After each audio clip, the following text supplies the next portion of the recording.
It was a late autumn evening in 1998 when I found myself driving down the infamous Highway 13, a remote stretch of road that cuts through dense forests and uninhabited terrain.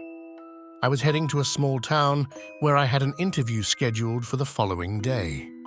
The moon was barely visible through the overcast sky, and the air had that biting chill that makes your breath fog up the windshield.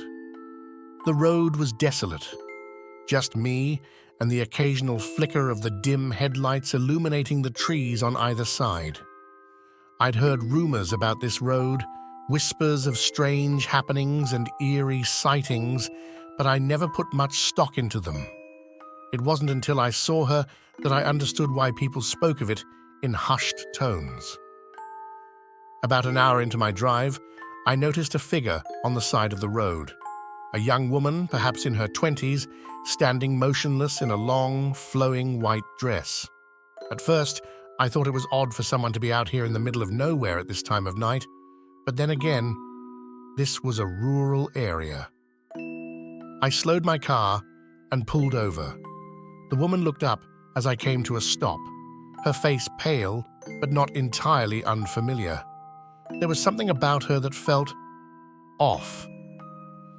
She walked toward the car slowly, almost gliding, her bare feet making no sound on the gravel. "Can I help you?" I asked, my voice wavering slightly, though I tried to sound composed. She didn't respond immediately, but when she did, her voice was soft, almost ethereal. "I need to get to the town up ahead. My car broke down, and I've been waiting here for hours." I hesitated. The nearest town was at least 20 miles away, and I couldn't imagine why anyone would be out here in such an isolated place. But there was something in her eyes, a desperation that made me feel uncomfortable, yet compelled to help her. "It's dangerous out here. You shouldn't be walking alone. I'll give you a ride to the next gas station." She nodded silently, opening the door to the passenger seat.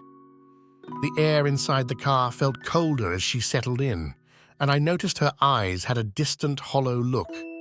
I asked her name, but she didn't answer. As we drove on, I tried to make small talk, but the conversation never seemed to take off. She stared out the window, her gaze locked on the dark forest, as if she was searching for something or waiting for something to find her.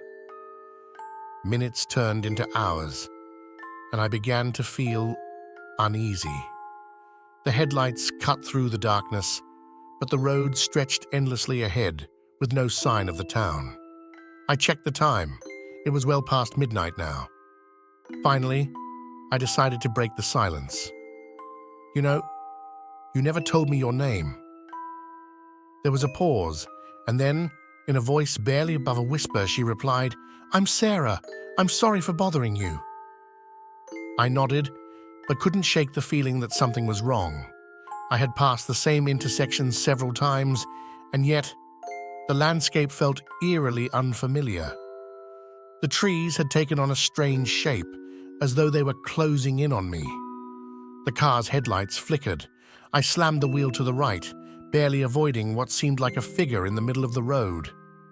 My heart pounded. I looked over at Sarah, but she was gone. I slammed on the brakes, coming to a stop in the middle of the dark highway. Panic set in. Where had she gone? I searched the empty road, but there was no sign of her. I jumped out of the car and ran to the back, checking the trunk, convinced she'd hidden herself inside. Nothing. In a daze, I got back in the car and tried to rationalize what had just happened. Maybe I was just tired. But something gnawed at me, an unease I couldn't explain.